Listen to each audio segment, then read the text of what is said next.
অত্যন্ত ভালো খেলা হচ্ছে।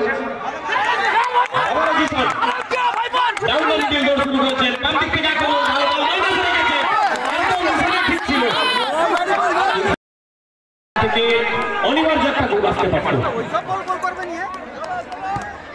কলকাতা মাঠে প্র্যাকটিস করছে, তার কয়েকটা টুকরো আমরা এই মাঠেই পাচ্ছি। একটু আমার বক্তব্য আপনি রেখে এবং আমাদের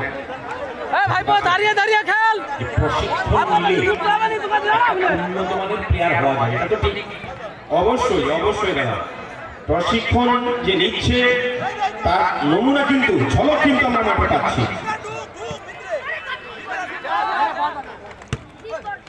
অল্প বয়স, তারপরেও ফুটবলের যে টাচটা রাখছে, যে ফিনিশিং গুলো অনিবার্য আসা উচিত, সেটা কিন্তু স্ট্রাইকারের ব্যর্থতার জন্য আসেনি, কিন্তু অ্যাসিস্ট দারুণ।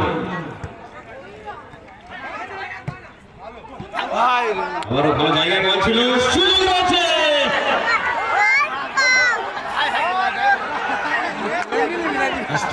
মাথা ঠান্ডা রেখে খেলবেন। ফুটবল মানে কিন্তু বডি কন্টাক্ট গেম।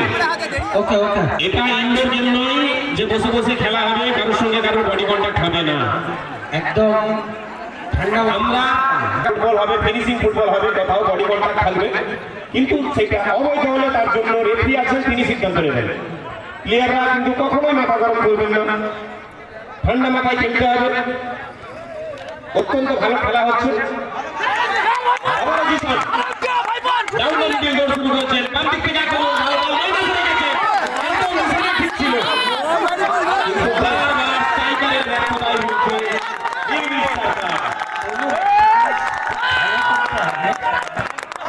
কিন্তু খালি পায়ে প্লেয়ার নয়, তা সত্ত্বেও কিন্তু দারুণ ভাবে অ্যাসিস্ট করছে। ওর জন্য সকলে ধরে হাততালি দেন আর দোয়া করুন ওর জন্য। যে টাচগুলো এখনো পর্যন্ত জিসান নিচ্ছে, আমরা এখনো পর্যন্ত 7টি ম্যাচ খেলা হয়েছে, কোনো ম্যাচে কিন্তু এত সুন্দর টাচ আমরা দেখতে পাইনি। এই ছোট্ট ফুটবলার থেকে যে টাচগুলো আমরা দেখতে পাচ্ছি, অত্যন্ত ভালো অ্যাসিস্ট করছে। আমি বারবার বলছি, একটা ভালো স্ট্রাইকার যদি ওর সঙ্গে থাকতো তাহলে কিন্তু গোলের বন্যা বয়ে যেত, অনেক আগেই গোল পেয়ে যেত মেয়েটা। যে কথা বলছিলাম, মাঠে নামার আগে ওর সঙ্গে কথা হচ্ছিল, আর ওকে বলছিলাম যে বাবা তুমি তোমার মতো করে খেলবে, কোনো কারণেই যেন চোট না পাও, কারণ তোমার ক্যারিয়ার আছে। কারণ এটা আক্রমণে কিন্তু বলা গেছে। সত্যি ভালো ফুটবল উপহার দিচ্ছে। একটু করে বলো রে,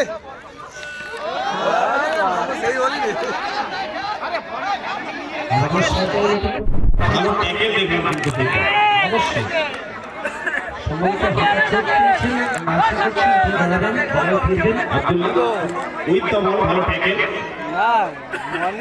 দারুণ clearance. 1 minute added time for first half. এই ম্যাচে টাইম আছে ম্যাচে যিনি ম্যাচ পরিচালনা করছেন বিশ্বনাথ, আমাদের এ করে দিয়েছে ইন্ডিয়া রেফারি এন্ড এম্পায়ার্স অ্যাসোসিয়েশনের বসে দিয়েছে। রেফারি তরুণ উদীয়মান রেফারি হ্যাঁ বিশ্বনাথ, তিনিও কিন্তু কলকাতা থেকে প্রশিক্ষণ নিয়েছেন।